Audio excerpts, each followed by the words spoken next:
Hello বন্ধুরা, আমার একটি নতুন ভিডিওতে সবাইকে স্বাগত। আজ রান্না করব পটল চিংড়ি। সেই মতো কড়াইতে তেল দিয়ে চিংড়িগুলোকে ভালোভাবে লাল করে ভেজে নিয়েছি। তারপর ওই তেলেই একে একে পটলগুলো দিয়ে একটু নুন দিয়ে মোটামুটি ভালোভাবে ভেজে নেব, যাতে পটল থেকে কাঁচা গন্ধ না বেরোয়। পটলগুলো ভাজা হয়ে গেলে তুলে রেখে দিলে ওই কড়াই আবার একটু তেল দিয়ে আলুগুলোকে একটু লাল লাল করে ভেজে নেবো, যাতে পরবর্তীকালে আলুগুলো সেদ্ধ হয়ে যায়। আলুগুলো ভালোভাবে ভাজা হয়ে গেলে ওই কড়াইতেই কোচানো পেঁয়াজ, কাঁচা লঙ্কা আর দুটো তেজপাতা দিয়ে দেবো। পেঁয়াজগুলো লাল হয়ে যাওয়া পর্যন্ত ভাজতে থাকবো। ভাজা হয়ে গেলেই আমি আদা বাটা দিয়ে দেবো।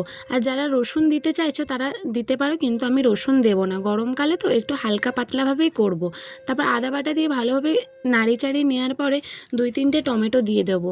তারপরে হলুদ গুঁড়ো, লঙ্কা গুঁড়ো, নুন আর জিরে ধনের গুঁড়ো দিয়ে ভালোভাবে অল্প একটু জল দিয়ে ভালো করে মশলাটাকে কষিয়ে নেবো। কষানো হয়ে গেলেই ভেজে রাখা সবজি আর চিংড়ি মাছগুলো দিয়ে আরেকটু ভালোভাবে কষিয়ে নিয়ে পরিমাণ মতন জল দিয়ে দেবো। এবার জল দিয়ে ফুটতে থাকলে আরেকটু যখন ফুটে উঠবে তখন দেখবো আলুগুলো সিদ্ধ হয়ে গেছে নাকি। এবার পরিমাণ মতো তোমরা জল রেখে দাও। আমি একটু মাখা মাখা করবো বলে জলটাকে একটু শুকিয়ে নিয়েছি। লাস্টে নামানোর সময় অল্প একটু গুঁড়ো গরম মশলা ওপর দিয়ে ছড়িয়ে দিলেই তৈরি এই গরমে আমাদের পটল চিংড়ি। বেশি তেল ঝালো না, বেশি পাতলাও না।